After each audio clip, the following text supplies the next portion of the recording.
Welcome to the One Priority Podcast, where our goal is starting and strengthening congregations to serve as vital and vibrant missional communities. The One Priority Podcast is sponsored and supported by the Columbia Metro Baptist Association and the almost 100 family churches that support the ministry of the CMBA. This week, I, Chris Reinolds and Julia Bell, CMBA Communications Director, are having a candid conversation with Columbia Metro Baptist Association's Executive Director, George Bullard, to discuss the congregational grants that the CMBA is offering for our family of churches in their journey of missional ministry. Thanks again for joining with us for the One Priority Podcast. Our intent during our time together is to highlight the Columbia Metro Baptist Association One Priority Grants. These grants are helping congregations through financial resource means as these CMBA churches continue to engage in efforts in serving as a vital and vibrant missional communities. And George, while I think this is great, I think it's an incredible resource and opportunity for churches. Why now? Why is the association beginning to offer these type of grants? Well, number one, we have finally been engaged over the last 3 years or so in some financial recovery, and we're a place where we can offer the grants. But number two, it's a basic part of being family. You know, we are approximately 95 churches who function as a family in the Midlands of South Carolina among Baptists. And one of the things family people do is that we share our resources with one another. And it provides an opportunity for us to be of an encouragement to churches for them to get more involved in vital and vibrant ministry, as you indicated, for them to experiment with new things. If we're willing to come alongside them as their family of churches and offer to them small grants, that'll make that possible. That's something we want to do. So we want to be a leader for our churches and be saying, you know, here, we'll give you some seed money to do some things that maybe God is calling you to do, and maybe there's a little hesitancy in your church to take that step. That's good. That's really good. Well, it's probably a great time to ask who's eligible for the grant. Yeah, that's a good point. Oh, yeah, that is a great point. And of course, again, it's a part of a family. One of the things that happens in a family is that everybody has to come to the table with something that they offer. And so what we say is that every member church and church network connection of the Columbia Metro Baptist Association who provides a minimum of at least $350 a year to the association can benefit from receiving one of these grants, because it's one of those things, you know, if you're offering to share with the family wants to share with you. And we have great examples of that in some of the churches that have received hunger ministry grants over the last year, when we were already offering those, because we were offering them $500 to $1,000. And so not only is it a good family thing, it's a great investment, but we want to see that you want to be a part of the family in a proactive way. So yeah, we do ask that there be minimal evidence of active participation in the family. That's good. That's really good. Great. You mentioned the hunger ministry grants, but are there other types of categories of the congregational grants to which a congregation can receive? Yeah, obviously during the pandemic, the hunger ministry grants have been very popular, but we offer grants for new congregational expressions. For instance, we offered one to help a church planter in his training process during this previous year, and we're going to continue to offer those. We want to provide grants to churches who are involved in congregational revitalization, disaster response, when that occurs and churches are involved in that and they need some money for certain supplies in terms of either responding to a disaster within the Midlands or a disaster that they're traveling to somewhere else. One of the classic things that the fund has been set up for is for temporary housing for furloughing missionaries that churches might be sponsoring, or temporary housing for new church staff people moving to town that have to live in temporary housing for a period of time. And we offer grants for that for up to 6 months. And that's been something that we started a couple of years ago. And so it now continues as we folded it into the whole Congregational Grants Fund process. There are scholarships for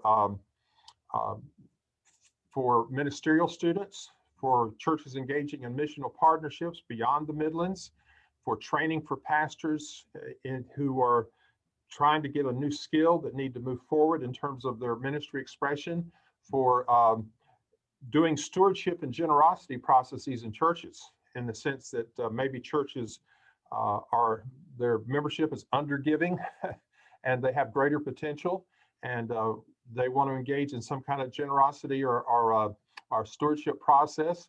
There are processes for churches experimenting with new evangelism or ministry things in their community, where they're trying to reach new people for Christ and connect them with their church. So they're actually, it's a centered set. We're glad to talk to a church about anything that would help them move forward in terms of how they might function in terms of reaching their full kingdom potential. That's really good. That's good. So George, an individual or church might hear grant and think a giveaway of some sort, but is there something strategic or missional about this particular emphasis? You know, that's a super question, Julia, and why it's a super question is that's exactly on target. It's not really intended as a giveaway. It's not like we have a big cachet of funds that we want to give away, because they are limited, but yet we want to ourselves be generous with the funds. But the strategic nature of it is that many times these are seed monies for new things that churches are attempting. And a church looks at their own budget, their own bank account, and they say, well, we're not really sure that we can expend some money on that. But if their family of churches, their association comes alongside them and says, look, if you'll put X amount of dollars into it, we'll match it to encourage you to move forward in terms of what's happening. So what it allows is for a church to understand that somebody else believes in what they're doing. An example, and I will go back to a hunger ministry example, is the fact that there were a good number of our churches that benefited from this free farm produce that was made available by the U.S. Department of Agriculture last fall. And there were expenses surrounding that. And so the churches that was the receiving place was expending monies on being the host place and certain things about the arrangements for the food. But we provided a grant to pay for a forklift to unload the food from the trucks and that kind of thing. So that was a way that we could come alongside them and enhance what they could do in terms of renting that piece of heavy equipment. Now, you talk about renting equipment and providing ministry funds and stuff along those lines, but how much are we talking about here? Because that's a big part of it. Is there a range of money that can be received, or is it just a set amount? And I don't want to overuse the word family, but this really is another family thing. As a family, we're kind of wading into this. Mm-hmm. And so we haven't set strict guidelines that it's only this or only that. Right. Now, we have some carryover things, like, for instance, in hunger funds, we typically will provide a church up to $500, but we would do that a couple of times a year. However, if we had additional funds coming in and we could be more generous, we'd be glad to be more generous, but we kind of had to develop a stipulation there. Like, for instance, we are right now this week getting ready to write 2 hunger ministry grant checks. One of them for a ministry center that one of our churches operates that needs to buy a refrigerator, and another one for one of our churches that's providing food for up to 300 people every Thursday in terms of their ministry functioning that they're doing. And so we're supplementing that in terms of what we're providing, because they've come and they've asked us for it. But for instance, we're hoping in things like new congregational expressions that we could consider as the visionary leadership community, and all the grants must be approved by the visionary leadership community, that we might consider grants up to about $2,400 a year for a new congregational expression. And that could be joined with the sponsoring churches and the state convention and the North American Mission Board, what they would give, and we would be a partner in participating in that. So the issue is, the answer probably is, it depends, but we're still trying to work it out. And after we've done it for a while, we'll begin to figure out what some of the standards are and where it ought to be. But again, it'll all be guided by the presentations we make to the visionary leadership community. That's good. Well, this is probably a good point to talk about the application and approval process. Can you share with us a little about that? Well, again, we're using kind of a right brain, soft family approach in the sense that, yes, there is an online application, and eventually we would send people to that application. But what we'd really like to have is a conversation. So what we would welcome is that if a church is interested in talking about receiving a congregational grant, that they would send an email to cmba@columbiametro.org, or that they would call me, George Bullard, at 803-622-0923. If it's specifically a hunger ministry grant, that would go to Kathy Locklear. And her email address is kathylocklear@columbiametro.org, or her phone number is 803-622-0303. Well, I guess my other question would be, where is this money coming from? I mean, is it coming from the general budget? Is it coming, how are churches receiving this money? What happened there? Over a period of years, churches, individuals, and then bequests that the association has received through wills, particularly bequests that are held for us by the Baptist Foundation of South Carolina, have fed into some restricted funds that we maintain. And again, we have been using those funds periodically over the years, but we haven't had a real proactive, positive, systematic way of trying to say we want to get that money out to the churches. And so our goal and our desire is not to hold that money, because it is designated. We can't just spend it for anything, but to spend that money among the family in the churches, so that the churches might be enhanced in their ministry. And so it doesn't come from the regular church contributions at all. The regular church contributions feed our budget, and the budget is indicated and designated, and we spend in certain particular places. These are in reserve funds, and we spend them according to how they have been allocated to us by the donor. That's good. That's really good. So can individuals contribute to the Congregational Grant Fund in addition to the church contributions? Well, yes, they can. What we would desire is that churches contribute to the budget. And I want to make sure that that's clear, because without the contribution of the churches to the budget, we can't do podcasts. We can't have a director. We can't have many of the independent contractors that we have a relationship with, who go to churches to help them with specific needs. And so we need for churches, whether it's a dollar amount or a percentage amount, we need that to go to the general budget. Beyond that, sometimes churches have some funds that they want to designate that would fit into the category of the Congregational Grants Fund. Like, for instance, several years ago, we had one of our churches who said, in addition to what we're sending for the general budget, we want to send X amount of dollars monthly for starting new churches. And so we put that in one of the restricted funds in terms of making sure that it's being used for that particular purpose. There sometimes are mission funds within churches where there is a mission committee or council or team that allocates that. And from time to time, one of those has said, hey, we want to send you $500 to $1,000 for this, and used through the association. And yes, individuals can, in fact, contribute to this fund. As a matter of fact, this is something that I'm starting to talk about. It's something that I've personally been doing, but now that we're going kind of public with the Congregational Grants Fund, in my own ministry, we have on our website in the upper right-hand corner a donate button.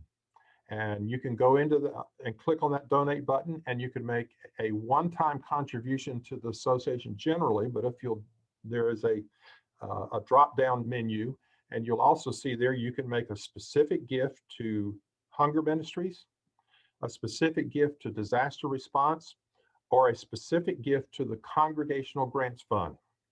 That's great. What I'm doing personally as executive director, because I think I need to be an example. If I don't believe in it, and if I'm not doing it, then it doesn't work. Is that I'm giving $9 a week. is what I'm doing. It's in there, it replicates, and every Monday or Tuesday I see that it's rolled out of my bank account, and I even paid the 30-cent processing fee in order to make that happen.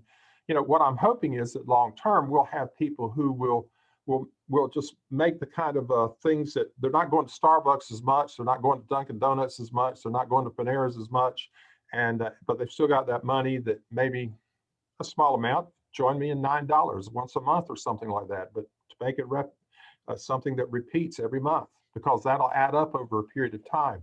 Because as we further promote these congregational grants being available to congregations, our funds are going to shrink. We know that. In fact, I'll rejoice if our funds shrink, but I'll rejoice even more that if they grow, because a good number of people have decided to also designate a small amount of money on a regular basis to make it happen. But yes, the original question was, can individuals contribute? And the answer is, oh, yes. Good. Excellent. Is there anything else for those that are listening in or they're watching? Is there anything else that they need to know about the congregational grants? In all of our church work, we must be more radical. In fact, by the time this podcast comes out, many people would have seen my newsletter article that's coming out tomorrow. We're taping this on Wednesday before this podcast comes out on Tuesday. But tomorrow, Thursday, my lead article is going to be about the Christian church caused a riot. And it's about in Acts in Ephesus when there was a riot that happened because the witness in the town of Ephesus had been so strong and so many people were turning to Jesus Christ that people weren't buying the idols and other swag and materials that spoke into the goddess of Ephesus. And so the merchants rioted against the Christians. We want Christians to do something radical enough that somebody wants to riot against them. And so we must move from being successful to significant to surrendering fully to what God is doing in our midst, to what God is calling our churches to do. And there's no one church in the Columbia metro area, in the Midlands, that can reach all the lost, unchurched and underchurched and dechurched people that are around here. As a matter of fact, the population of our area is growing sufficiently strong that we need to start a minimum of 2 churches a year just to keep up with the growth, much less to go deeper into the people that do not know Jesus Christ as their Lord and Savior. And that's why we're hoping to talk about more and more the starting of 3 new churches a year for the next 10 years. So a total of 30 churches in the Columbia Metro Association. This is going to take a lot of resources. And so we're going to need churches to give dollar amounts, to give on a percentage basis, and for individuals who want to designate over and above an income that they have that is discretionary, that they might be able to provide in terms of what's happening here. We want churches to do all that God has called them to do and understand as a Baptist association the synergy of working together, the cooperation and the mutual support that we can be examples of, and that we can be a hallmark for Baptists in South Carolina. That's the more I want people to know. Well, that's good. And it's exciting to me being a part of the association, all the various things that are taking place. I'm hoping and praying these congregational grants inspire churches and congregations to begin doing exactly what you say you're doing and living this out in the culture and context of our world. So thank you so much, George, and thank you, Julia, for yes, time to talk about this subject today. Well, thank you very much for letting me talk about it today. And to all of our listeners, thank you for joining with us, and please be sure to check out the show notes for more detailed information about today's show. Also, if you found this podcast helpful for you and your ministry, share it with others so we can get the word out about what God is doing. Until next time, from all of us, we thank you for listening and urge you to share this podcast with everyone you know. It's the good news about the good news in the Columbia Metro Baptist Association.